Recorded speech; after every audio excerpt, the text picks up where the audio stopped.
nerds can't dance. It's pretty obvious. Everybody knows that. How you doing, guys? Welcome back to Bid Nerds, your daily nerd out on the most interesting car of the day from all the automotive enthusiast auction sites. We are in the downtown Las Vegas Container Park, home of Life is Beautiful. They are still cleaning up the mess outside our door. It was very noisy in here over the weekend. My name is John Polnik. I'm your host, along with my partner, Michael Deeb, coming to you from San Francisco. What's up, Michael Deeb? Hey, man. So when you're sitting there and Life is Beautiful is going off, are you close to a single stage where you can enjoy the music from a single performer, or are you sort of triangulated between multiple music things and are you just getting total sound bleed?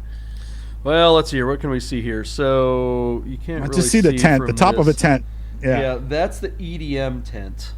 Oh, okay. So if you're standing over there, you can see right into it. You wouldn't be looking at the artist. You'd be looking at the side of the huge crowd of, kids dancing. Yeah.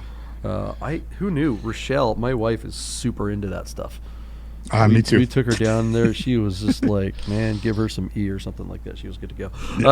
But no, from our deck, we're right above the main stage, and then there's like a B stage, so it kind of transfers back and forth. Like last night, Calvin Harris closed out the show. And so he played till about 1 o'clock, and so we were hanging out on the deck. It was just, like our windows shake. It's like it's loud, and we're on the 16th floor looking right down on top of it, and it was pretty cool. That's intense. Yeah, great light show and everything like that. Just an amazing thing down here. It's, if you ever get a chance to go to Life is Beautiful, it is one hell of a festival. JP, how many people do they get through the weekend? 40, 50,000, something like that. I don't. Wow, damn, it's that's huge. amazing. I mean, it's 18 square blocks. It's like Coachella in the middle of a city, or Burning Man. I mean, it's art installations. They had comedy down here this year. They even had like a pavilion for country western. It was that's incredible. Yeah, so kind of cool to be down here, but a little bit hard to get in and out of the studio. Anyways, what is this channel about? If you're new to the nerds, welcome to Bid Nerds. Thanks for joining us. What we do on this show is we find the most interesting car of the day from all the automotive enthusiast auction sites like B-Car Market, Bring a Trailer, Cars and Bids, and more.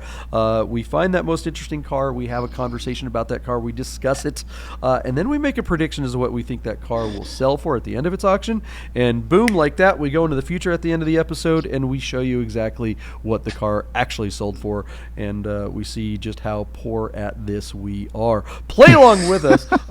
Before the break, before we reveal what the car sells for, let us know in the comments below what you think the car will sell for, and see if you are a nerd. And while you're at it, hit the subscribe, like, and notification button. All right, let's get to the car, because that's why people are here. What is the car today, boy? I mean, this is, gosh, this is it. This is the car. Are just so awesome now. What is up with this car? What do we got? Oh, JP, look at that, man. That's the freaking holy grail. On Bring a Trailer, we found a 2004 Porsche 911 GT3 with just 4,300 original miles in Portland, Oregon. This car is spectacular in every way, by the condition, by the low miles, from the performance, from the rarity of it all. But to top it off, John, look closely. That car is not black. It's Atlas gray and shot on an overcast day. I love this color. Atlas gray is actually like a really, really, really deep blue gray metallic. Mercedes used to have a color that they called blue black. But Porsche has a color similar, and they call it Atlas gray. I love the silver wheels and how they pop on the dark color. But this car, I just think in the flesh, is absolutely stunning.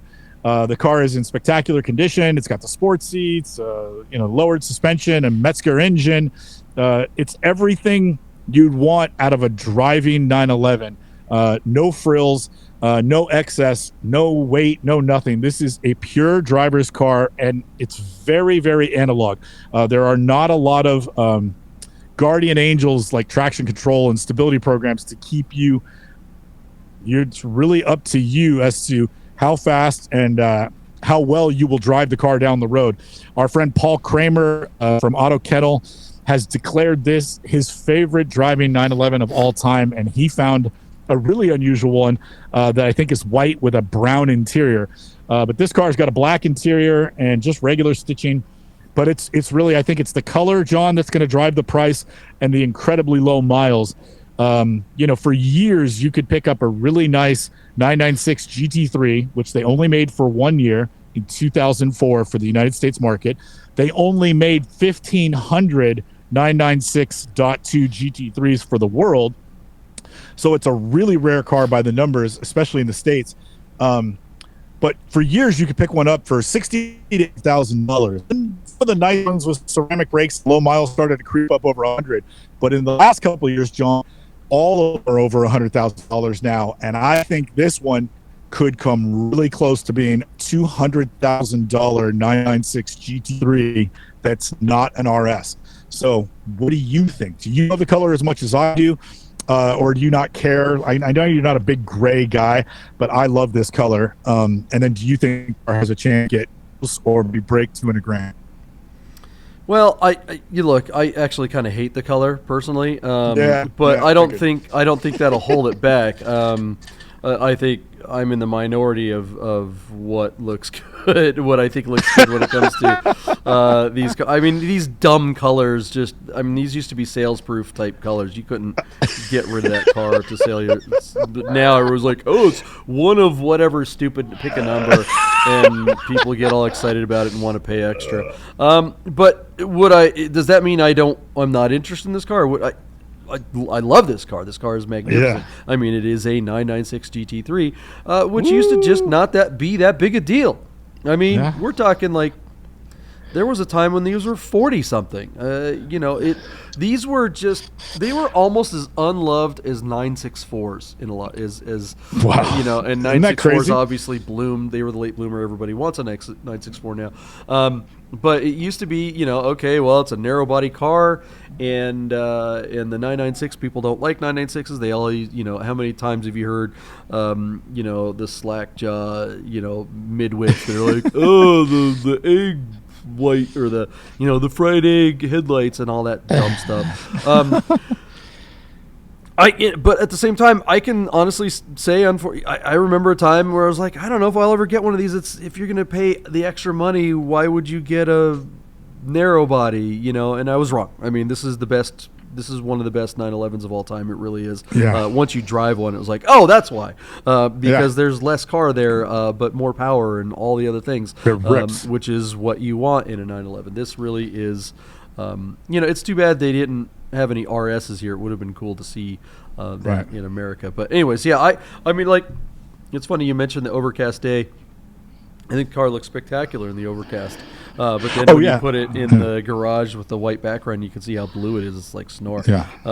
So, maybe I shouldn't say I hated the color, but look, a bad guy wouldn't drive a blue car, right? I mean, if the bad guy is in the movie, he's not going to drive a green car. It's just lame. No, this car's fantastic. How much is it going to go for? You were banding about some pretty big numbers. This particular car dealership, Grand Prix, I have no experience with them. I don't know these guys, but they're kind of from my old neck of the woods in Portland there, and they sell a lot of Porsches. They seem to a lot of old Porsches. Find some pretty cool inventory. Not sure how they're doing it.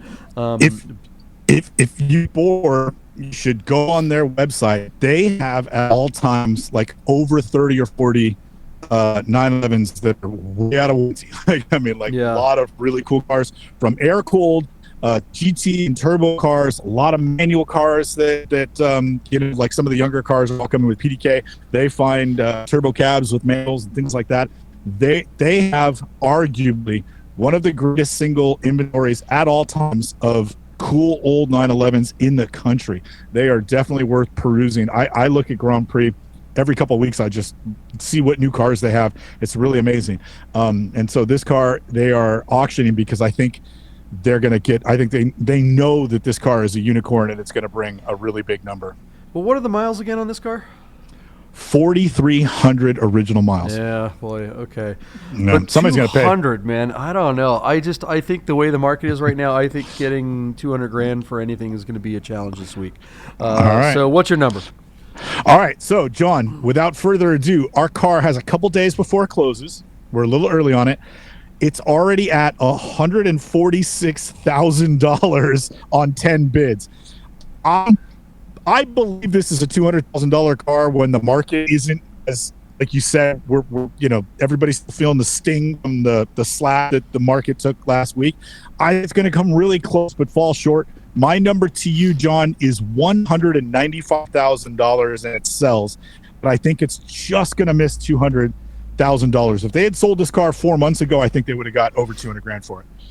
Yeah, I'm gonna go. You said what? 190? What? 195. Yeah, I'll give you a $10,000 spread. I'm gonna go 185. All right, fair enough. It is one of the greatest cars of all time, but I think you start getting in that $200,000 range. I don't know. I think you're right though. The color, if there's any chance for one of these to make some big money, some dip moron is going to pay extra for this for something that really doesn't matter in my book. But what do you guys think? Am I wrong? Is this color just the bee's knees and you got to have it? Are you with my partner? You get all super excited about stupid colors that, I mean, Atlas gray is where it's at, man. Funny, on Atlas gray on an Audi was like Snooze-a-Palooza, but Atlas gray on a Porsche, it's like woo. It's lame blue is what. It's just blue. It's not gray at all. It's just a blue car. It's JP, like a Honda color or something like that. JP, it's Atlas gray. It looks black at night. Subscribe, tell us what you think this car is going to go for, and we'll find out right after this. Stupid. Hey guys, I'm super excited to tell you about our sponsor, Guys Customs. That's Guys, GYX_customs. That's how you spell it. Guys Customs bracelets. These things are amazing. Check them out. They're handmade in America, custom bracelets made to match your watch or your car. These things are unbelievable. I have 3 or 4 of them myself. My partner Michael Deeb has a bunch of them. They're pretty addictive once you get one. Each one of them are bespoke. We're talking carbon fiber. We're talking titanium. We're talking stainless steel, glass. There's none of this cheap Chinese garbage that you see a lot of bracelets being made out there. These ones are super high quality. They're made right here in America. When you go to Guys Customs on Instagram, it's about the only place that you can order one of these. When you DM the artist, you're actually reaching the real artist when you DM Guys Customs at Instagram. And she will make you a bracelet made to match that special watch, that special car, or that special person that has a special watch or a special car and they want something really, really cool in their life. They make the most amazing gifts.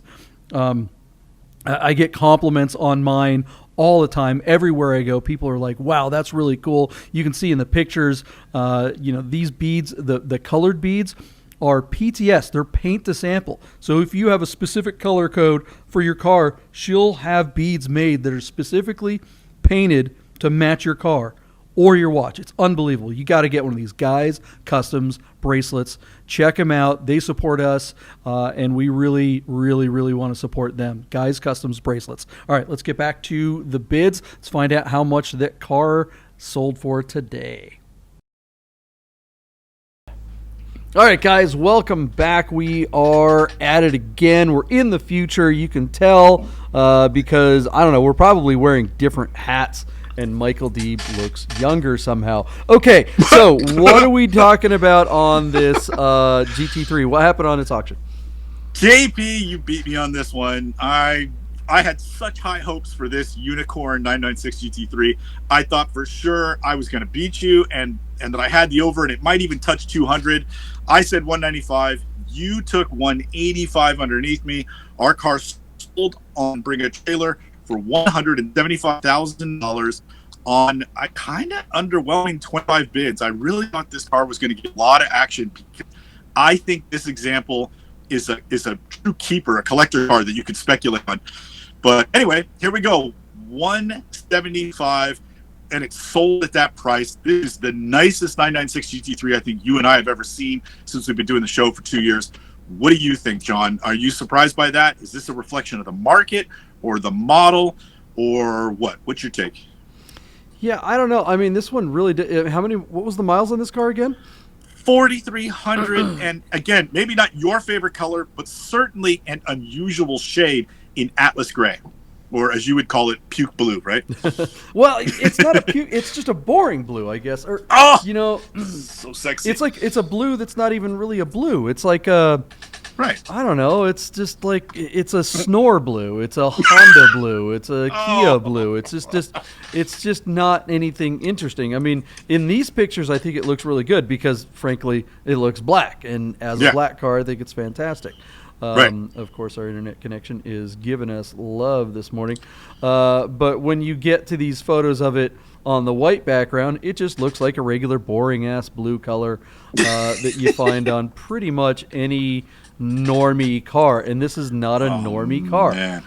If you're going to do a GT3, it's the black, the silver, the white, the super basic couple colors are awesome. If you're going to go with a color, it's got to be it's got to scream. It's got to be Miami blue or lizard green or something off it can't just be like regular old minivan blue. So yeah, I think I talked about that before the break. I'll argue for this one, JP. And again, what we're arguing is totally subjective. Let's start with that. But Porsche makes a midnight blue metallic that's been on a lot of their 911s that I can't stand. I think it's just boring. But this color isn't really blue, and it isn't really black, and it isn't really gray, and I really like it. And I, as a fool, would pay a premium if there were two GT3s that were the same, and one of them cost more, and it was this color. I would pay for it. I love it. I think it's really sexy on the car. I think it looks really good. It looks wet. It's awesome. I love the color. I mean, it's like almost teal. It's almost like that early 90s Honda teal. Look at that. It's like, guys, what do you think? My partner is a dog. He's colorblind. Look at this. Yeah. Oh my God, it's not teal. There's no green in there. Oh my God, there's so much green in there. It's ridiculous. Yeah, this totally reminds. So like here, it's like totally blue in these photos, and in this picture, it looks totally teal. That is a teal car right there. That is just crazy how much different it is in different lights. And I think that's just crazy. Like, isn't that cool? I don't know. It's like when manufacturers try to get crafty and clever with their colors and stuff. It's like, quit screwing around, man. You're just messing it up. You're just lowering the amount of people that would be interested in the car. Did someone order this color? Is that what happened? Is the paint Probably. I agree with you. If you remember in 96, Ford made the Mustang Cobra in that mystic color that was green in some lights and purple in the other. That to me is the ultimate example of what you're saying. But I don't have a problem with this color. In the studio where it looks dark blue, purple, maybe it's like hitting and I can't believe I'm going to say this on a podcast, like my Batgirl fetish. Like, I think it's really hot. I think the color is really pretty on this car, especially since it has silver. Batgirl? What on earth does that have to do with color? The color. Batgirl, really Batman is black. It's all black stuff. No, Batgirl was purple, and this color. This car is really. I just think it looks really good in this color. And the silver wheels, I think, offset it. If the wheels were a dark gray or a black, I think you'd lose the color. But I think the silver and the headlights pop on the car, and I just think it looks really good. I would pay a premium for this color. But again, we're just arguing semantics and something that's totally subjective. So I think the people should weigh in and decide yay or nay on Atlas Gray. Well, what's the most we've seen a GT3, a narrow body 996 sell for? Okay. Let me do that right now. So because I feel like GT3. Boom. It's like, is this a premium right here, or was this? I mean, you bid way higher on this car than I did. I don't think of these cars as anywhere near $200,000, even with these super low miles. Yeah. See, the problem is oh boy. It doesn't give us by the year. That's the problem with these. But there isn't really any difference. Doesn't it just? Oh, here we go. I can't. Hold on. I keep going the wrong keyboard. Give me a second. Right, never mind. Keep talking. This show is going off the rails, guys. What do you think? Does this car deserve that? Is that a premium, or did this thing undersell? Someone bought it for $175,000. I just hope they drive it, whatever the heck they wind up doing. It is, after all, a GT3. It's one of the greatest drivers' cars. But with those low miles, I imagine there's some probably pretty expensive maintenance on the way, given that this car has so few miles and never got to get a lot of that stuff done. That's the thing that always bugs me about cars like this that are just too darn new. Give me one that's been driven a little bit and maintained. I'm better off. I have a little bit of information for you. 3 cars have sold for over 150 grand. This car is in the middle of those 3. One in March of 22, one for $215,000 in silver with just 6,000 miles. So, I mean, this is the second highest one we've seen go, and it's arguably That's a the pretty big miles. delta, though, from 215 to 175. That definitely Absolutely says market softening to me. I mean, how? Yeah, for less miles and a rarer color. Yeah. What do you guys think? Let us know in the comments below. Did you make a guess before we went into the future? Were you right? Were you wrong? How close to getting a Yahtzee were you? Let us know in the comments below right after you hit the subscribe, like, and notification button. And we will see you guys tomorrow.